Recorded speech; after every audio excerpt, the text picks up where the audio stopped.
ਪਹਿਲਾਂ ਵਿਰੋਧੀ ਧਿਰ ਅਸਤੀਫੇ ਦੀ ਮੰਗ ਕਰ ਰਹੀ ਸਨ ਕਿ ਬੀਬਾ ਹਰਸਿਮਰਤ ਕੌਰ ਬਾਦਲ ਕੇਂਦਰੀ ਮੰਤਰੀ ਦੇ ਅਹੁਦੇ ਤੋਂ ਅਸਤੀਫਾ ਦੇਵੇ ਅਤੇ ਜਦ ਹੁਣ ਬੀਬਾ ਹਰਸਿਮਰਤ ਕੌਰ ਬਾਦਲ ਨੇ ਆਪਣੇ ਅਹੁਦੇ ਤੋਂ ਅਸਤੀਫਾ ਦੇ ਦਿੱਤਾ ਹੈ ਤਾਂ ਹੁਣ ਵੀ ਇਸ ਮਾਮਲੇ ਨੂੰ ਇੱਕ ਡਰਾਮਾ ਦੱਸਿਆ ਜਾ ਰਿਹਾ ਹੈ। ਇਸ ਤੇ ਵੀ ਵਿਰੋਧੀ ਧਿਰ ਲਗਾਤਾਰ ਤੰਜ ਕਸਣ ਦੇ ਵਿੱਚ ਲੱਗੇ ਹੋਏ ਨੇ, ਰਾਜਨੀਤੀ ਉਹ ਵੀ ਕਰਨ ਵਿੱਚ ਲੱਗੇ ਹੋਏ ਨੇ। ਲੁਧਿਆਣਾ ਵਰਚੁਅਲ ਕਿਸਾਨ ਮੇਲੇ ਦਾ ਉਦਘਾਟਨ ਕਰਨ ਪਹੁੰਚੇ ਸੁਨੀਲ ਜਾਖੜ ਨੇ ਬੀਬੀ ਹਰਸਿਮਰਤ ਕੌਰ ਬਾਦਲ ਦੇ ਅਸਤੀਫੇ ਨੂੰ ਰਾਜਨੀਤੀ ਦੱਸਿਆ ਅਤੇ ਉਹਨਾਂ ਨੇ ਇਸ ਮੌਕੇ ਤੇ ਤਿੱਖੇ ਸ਼ਬਦੀ ਹਮਲੇ ਵੀ ਬਾਦਲ ਪਰਿਵਾਰ ਤੇ ਕੀਤੇ। ਮੇਰਾ ਖਿਆਲ ਕਿ ਇਹ ਜਾਂ ਸਾਨੂੰ ਇਹ ਵਰਚੁਅਲ ਕਾਨਫਰੰਸ ਕਰਨੀ ਪਈ, नहीं ਤਾਂ आम तौर पर जो किसान मेले होंगे ने, और मैं बहुत देर तो किसान मेलों में जाता रहा है। पहला थोड़े होंगे से, फिर लखा च पहुँच गए जो लोग आते जाते रहते ने नवियां फसलां देखण वगैरह।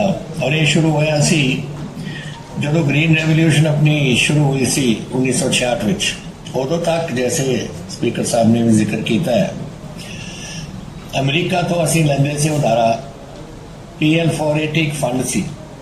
ਉਹ ਫੰਡ ਦੇ ਅਧੀਨ ਅਮਰੀਕਾ ਸਾਨੂੰ ਕਣਕ ਦਿੰਦਾ ਸੀ ਔਰ ਹੋਰ ਜੋ ਆਪਣੇ ਪੈਸੇ ਉਹਦੇ ਬਣਦੇ ਸੀ ਉਹ ਕੋਈ ਜਿਹੜਾ ਕੁਝ ਕਰਦੇ ਸੀ ਉਹਦੇ ਨਾਲ ਆਪਣੇ ਇੱਥੋਂ ਲੈ ਜਾਂਦੇ ਸੀ ਕੁਝ ਚੀਜ਼ਾਂ।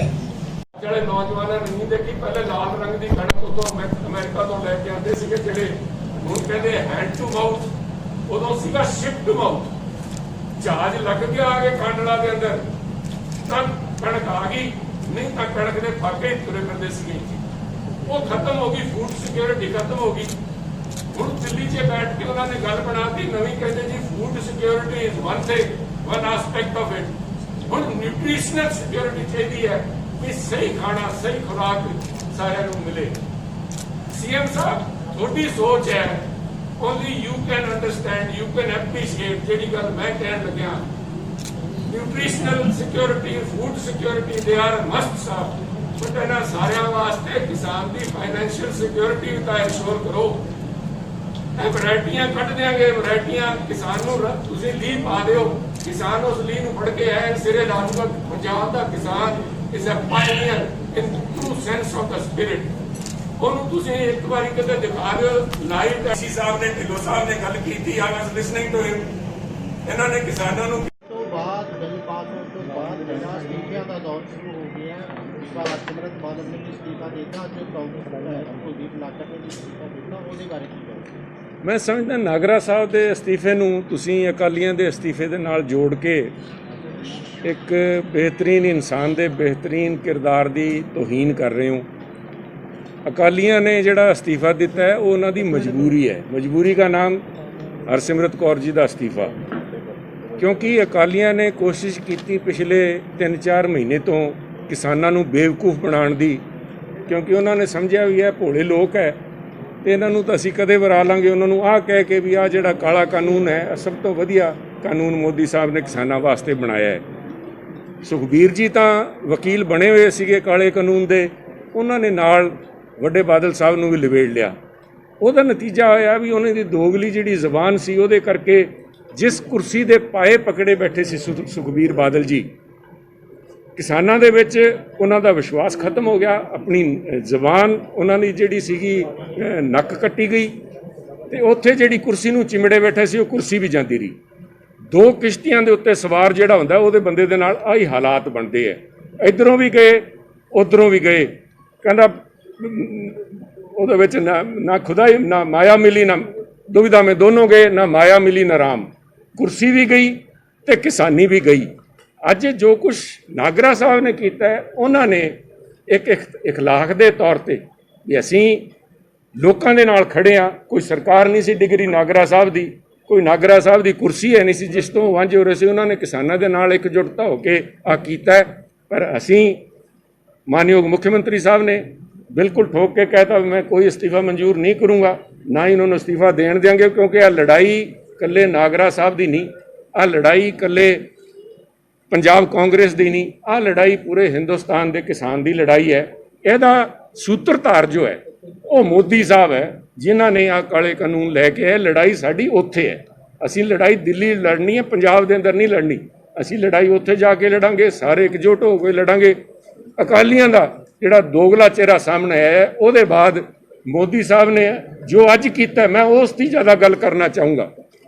ਦੇਖੋ ਜੋ ਅਕਾਲੀਆਂ ਨਾਲ ਕੱਲ ਉਹਨਾਂ ਨੇ ਅਸਤੀਫਾ ਦੇਣ ਦਾ ਜੋ ਡਰਾਮਾ ਕੀਤਾ ਹੋਇਆ ਉਹ ਕੱਲ ਉੱਥੇ ਹੋ ਗਿਆ। ਪਰ ਅੱਜ ਜੋ ਕੁਝ ਸਵੇਰੇ ਵਾਪਰਿਆ, ਜਦੋਂ ਮੈਂ ਲੁਧਿਆਣੇ ਵਾਸਤੇ ਚੱਲਣ ਲੱਗਿਆ ਤਾਂ ਪਤਾ ਲੱਗਿਆ ਪ੍ਰੈਜ਼ੀਡੈਂਟ ਸਾਹਿਬ ਨੇ, ਮਾਨਯੋਗ ਰਾਸ਼ਟਰਪਤੀ ਨੇ ਅਸਤੀਫਾ ਮਨਜ਼ੂਰ ਕਰ ਲਿਆ। ਮੇਰਾ ਮੰਨਣਾ ਸੀਗਾ ਵੀ ਚਾਹੇ ਇੱਕ ਸ਼ਿਸ਼ਟਾਚਾਰ ਦੇ ਨਾਤੇ, ਕਿਉਂਕਿ ਬਾਦਲ ਸਾਹਿਬ ਜਿਹੜੇ ਹੈ ਐਨਡੀਏ ਦੇ ਜਿਹਦੇ ਮੋਦੀ ਸਾਹਿਬ ਪ੍ਰਧਾਨ ਮੰਤਰੀ ਹੈ, ਐਨਡੀਏ ਦੇ ਫਾਊਂਡਰ ਮੈਂਬਰ ਹੈ, ਅਕਾਲੀ ਦਲ ਦਾ ਫਾਊਂਡਰ ਮੈਂਬਰ ਸੀਗਾ। ਪਰ ਜਦੋਂ ਅਸਤੀਫਾ ਦੇਤਾ ਉਹਦੇ ਬਾਅਦ ਮਾਤਰ ਸ਼ਿਸ਼ਟਾਚਾਰ ਔਪਚਾਰਿਕ ਰੂਪ ਤੇ ਮੈਨੂੰ ਐ ਸੀਗਾ ਵੀ ਮੋਦੀ ਸਾਹਿਬ ਮਾਨਯੋਗ ਪ੍ਰਧਾਨ ਮੰਤਰੀ ਜੀ ਚਾਹੇ ਸੁਖਬੀਰ ਬਾਦਲ ਤਾਂ ਨਹੀਂ ਗੱਲ ਕਰਦੇ ਹੋ, ਨਾ ਹੀ ਬੀਬਾ ਜੀ ਨਾਲ ਗੱਲ ਕਰਨ, ਮੈਨੂੰ ਸੀਗਾ ਵੀ ਵੱਡੇ ਬਾਦਲ ਸਾਹਿਬ ਨੂੰ ਜ਼ਰੂਰ ਟੈਲੀਫੋਨ ਕਰਕੇ ਕਹਿਣਗੇ ਵੀ ਬਾਦਲ ਸਾਹਿਬ ਬਹੁਤ ਹੀ ਭਰੇ ਮਨ ਦੇ ਨਾਲ ਮੈਨੂੰ ਅਸਤੀਫਾ ਲੈਣਾ ਪੈ ਰਿਹਾ, ਕਿਉਂਕਿ ਤੁਹਾਡੇ ਜਵਾਕਾਂ ਨੇ ਜਿਹੜਾ ਕੰਮ ਕੀਤਾ ਉਹਦੇ ਬਾਅਦ ਮੈਂ ਇਹਨਾਂ ਨੂੰ ਰੱਖ ਨਹੀਂ ਸਕਦਾ। ਪਰ ਸ਼ਿਸ਼ਟਾਚਾਰ ਇੱਕ ਪਾਸੇ, ਫਾਊਂਡਰ ਮੈਂਬਰ ਇੱਕ ਪਾਸੇ, ਉਹਨਾਂ ਨੇ ਮਿੰਟ ਹੀ ਨਹੀਂ ਮਾਰਿਆ। ਮੋਦੀ ਸਾਹਿਬ ਨੇ ਅਸਤੀਫਾ ਮਨਜ਼ੂਰ ਕਰਨ ਲੱਗੇ ਵੀ ਕਿਤੇ ਵਾਪਸ ਨਾ ਇਹਨਾਂ ਮਨ ਬਦਲ ਲੈਣ, ਫੇਰ ਆ ਕੇ ਖੜ ਜਾਣ ਵੀ ਸਾਨੂੰ ਮੰਤਰੀ ਬਣਾਓ। ਉਹ ਉਹਨਾਂ ਦਾ ਆਪਸੀ ਅਕਾਲੀਆਂ ਦਾ ਬੀਜੇਪੀ ਦਾ ਮਸਲਾ। ਮੈਨੂੰ ਜਿਹੜੀ ਚਿੰਤਾ ਹੈ ਸਾਹਿਬ, ਜਿਸ ਗੱਲ ਦਾ ਮੈਂ ਇਸ ਸਾਰੇ ਮਸਲੇ ਦੇ ਅੰਦਰ ਖਦਸ਼ਾ ਜੋ ਮੈਨੂੰ ਪੈਦਾ ਹੋ ਰਿਹਾ ਹੈ, ਉਹਦੇ ਤੇ ਮੋਹਰ ਲੱਗ ਰਹੀ ਹੈ ਖਦਸ਼ੇ ਤੇ। ਇਹਨਾਂ ਨੇ ਅਣਗਹਿਲੀ ਬਾਦਲ ਸਾਹਿਬ ਦੀ, ਅਕਾਲੀ ਦਲ ਦੀ ਅਣਗਹਿਲੀ ਤਾਂ ਕੀਤੀ ਹੈ, ਪਰ ਕਿਉਂਕਿ ਇਹਨਾਂ ਦੇ ਪੁਰਾਣੇ ਮੈਂਬਰ ਹੈ, ਇਹਨਾਂ ਨੇ ਉੱਥੇ ਬਹਾਨਾ ਲਿਆ ਵੀ ਅਸੀਂ ਅਸਤੀਫਾ ਦੇ ਰਹੇ ਹਾਂ ਕਿਉਂਕਿ ਪੰਜਾਬ ਦੇ ਕਿਸਾਨ ਦੀ ਸਮੱਸਿਆਵਾਂ ਨੂੰ ਲੈ ਕੇ ਪੰਜਾਬ ਦੇ ਕਿਸਾਨਾਂ ਨਾਲ ਕਹਿੰਦੇ ਮੈਂ ਗੱਲਬਾਤ ਕੀਤੀ। ਸੁਖਬੀਰ ਜੀ ਨੇ ਪਤਾ ਨਹੀਂ ਕਿਹੜੇ ਕਿਸਾਨ ਨਾਲ ਗੱਲਬਾਤ ਕੀਤੀ, ਪਰ ਉੱਥੇ ਉਹਨਾਂ ਨੇ ਛੱਡਤੀ ਪਾਰਲੀਮੈਂਟ ਦੇ ਅੰਦਰ ਵੀ ਮੈਂ ਕਿਸਾਨਾਂ ਨਾਲ ਗੱਲ ਕੀਤੀ ਤੇ ਕਿਸਾਨ ਬੜਾ ਚਿੰਤਿਤ ਹੈ। ਮੋਦੀ ਸਾਹਿਬ ਜੇ ਇੱਕ ਅੱਖਾਂ ਪੂੰਝਣ ਵਾਸਤੇ ਵੀ ਕਿਤੇ ਪੁੱਛ ਲੈਂਦੇ ਬਾਦਲ ਸਾਹਿਬ ਨੂੰ ਫੋਨ ਕਰਕੇ ਵੀ ਕਿਹੜੀ ਸਮੱਸਿਆ ਹੈ ਕਿਸਾਨ ਦੀ, ਮੈਂ ਉਹਦਾ ਹੱਲ ਕਰਾਂ। ਉਹਨਾਂ ਨੇ ਪੰਜਾਬ ਦੇ ਕਿਸਾਨ ਦਾ ਨਿਰਾਦਰ ਕੀਤਾ। ਮੋਦੀ ਸਾਹਿਬ ਨੇ ਉਹ ਵੀ ਜਹਿਮਤ ਨਹੀਂ ਉਠਾਈ, ਉਹ ਵੀ ਖੇਚਲ ਨਹੀਂ ਕੀਤੀ, ਬਿਨਾਂ ਟੈਲੀਫੋਨ ਬਿਨਾਂ ਕੋਈ ਗੱਲਬਾਤ ਲੈ ਕੇ ਅਸਤੀਫਾ ਘਰੇ ਤੋਰਤਾ। ਇਸ ਕਰਕੇ ਮੇਰਾ ਮੰਨਣਾ ਹੈ ਅੱਛੇ ਦਿਨ ਤਾਂ ਦੂਰ ਦੀ ਗੱਲ ਰਹਿ ਗਈ।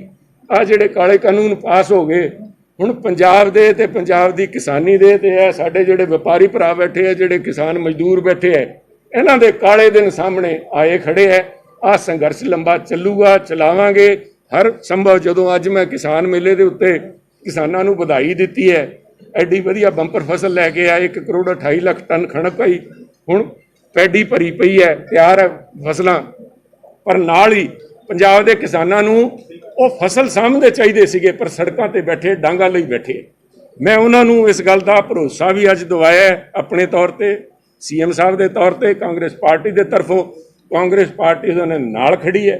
ਅਸੀਂ ਕਾਨੂੰਨੀ ਲੜਾਈ, ਅਸੀਂ ਰਾਜਨੀਤਿਕ ਲੜਾਈ, ਅਸੀਂ ਸੜਕਾਂ ਦੀ ਲੜਾਈ, ਅਸੀਂ ਚਾਹੇ ਦਿੱਲੀ ਸਾਨੂੰ ਜਾਣਾ ਪਵੇ, ਹਰ ਸੰਭਵ ਪ੍ਰਯਾਸ ਕਰਕੇ, ਕਿਉਂਕਿ ਆਹ ਲੜਾਈ ਇਕੱਲੇ ਪੰਜਾਬ ਦੀ ਨਹੀਂ, ਆਹ ਹਿੰਦੁਸਤਾਨ ਦੀ ਕਿਸਾਨੀ ਦੀ ਹੈ। ਇਸ ਕਰਕੇ ਅਸੀਂ ਤਕੜੇ ਹੋ ਕੇ ਲੜਾਂਗੇ। ਪਰ ਇਹਨਾਂ ਲੋਕਾਂ ਦਾ ਦੋਗਲਾ ਚਿਹਰਾ ਜਿਹੜਾ ਸਾਹਮਣੇ ਆਇਆ ਹੈ, ਮੈਂ ਸਮਝਦਾ ਵੀ ਇਹਨਾਂ ਨੇ ਜਿੱਥੇ ਸੁਖਬੀਰ ਬਾਦਲ ਸਿੰਘ ਜੀ ਦੀ ਲੀਡਰਸ਼ਿਪ ਦਾ ਫੇਲਿਅਰ ਹੈ, ਆਹ ਜਿਹੜੇ ਅੱਜ ਇਹਨਾਂ ਨੇ ਦੋਨਾਂ ਨੂੰ ਪਾਏ ਫੜਨਾ ਚਾਹੁੰਦੇ ਸੀ, ਇੱਕ ਪਾਸੇ ਕਿਸਾਨਾਂ ਦੀ ਬਾਂਹ ਫੜੀ ਬੈਠੇ ਸੀ, ਇੱਕ ਪਾਸੇ ਪਾਇਆਂ ਦੀ, ਤੇ ਇਹਨਾਂ ਦਾ ਜੋ ਹਾਲ ਹੋਇਆ ਉਹ ਸਾਰਿਆਂ ਦੇ ਸਾਹਮਣੇ ਸਭ। Thank you. ਅਗਲੀ ਰਣਨੀਤੀ ਕੀ ਹੋਏਗੀ ਕਾਂਗਰਸ ਦੀ, ਕਿਉਂਕਿ ਕਿਸਾਨ ਆ ਜਿਹੜੇ ਆਪਣੇ ਕਿਸਾਨ ਨੇ ਵੀ ਕੋਸ਼ਿਸ਼ ਕੀਤੀ ਹੈ ਲੰਬੀ ਉਤਪਾਦਨ ਕਰਨਾ।